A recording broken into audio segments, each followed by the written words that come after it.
एक बड़े जंगल में एक शांत और समझदार कछुआ रहता था। वह अपनी धीमी चाल और धैर्य के लिए जाना जाता था। जंगल के अन्य जानवर उसकी समझदारी की तारीफ करते थे, लेकिन उसी जंगल में एक चालाक और भूखा लोमड़ भी रहता था, जो हमेशा कमज़ोर जानवरों की तलाश में रहता था। एक दिन लोमड़ कई दिनों तक भोजन नहीं ढूंढ पाया। वह बहुत भूखा था और सोच रहा था कि आज कुछ नया और स्वादिष्ट खाना चाहिए। तभी उसकी नज़र कछुए पर पड़ी।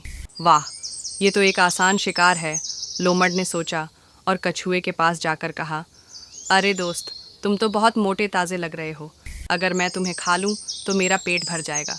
कछुआ समझ गया कि लोमड़ उसे मारकर खाना चाहता है, लेकिन वह डरने की बजाय कुछ सोचने लगा।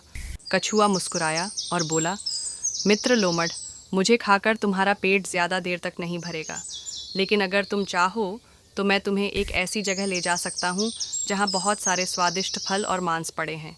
लोमड़ की आंखें चमक उठीं। क्या सच में? उसने उत्सुकता से पूछा। हाँ, बस मुझे अपनी पीठ पर बिठा लो और मेरे बताए रास्ते पर चलो, कछुआ बोला। लोमड़ ने बिना सोचे समझे कछुए को अपनी पीठ पर बिठा लिया। कछुआ उसे धीरे धीरे जंगल के किनारे स्थित एक गहरी नदी की ओर ले जाने लगा। जब वे नदी के किनारे पहुंचे, कछुए ने कहा, बस थोड़ा और आगे बढ़ो, स्वादिष्ट खाना यहीं पास में है।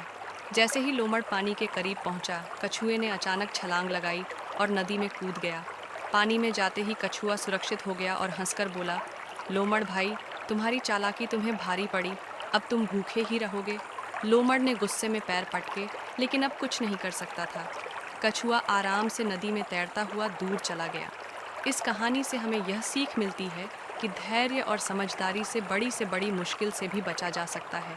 हमेशा अपनी बुद्धि का सही इस्तेमाल करो।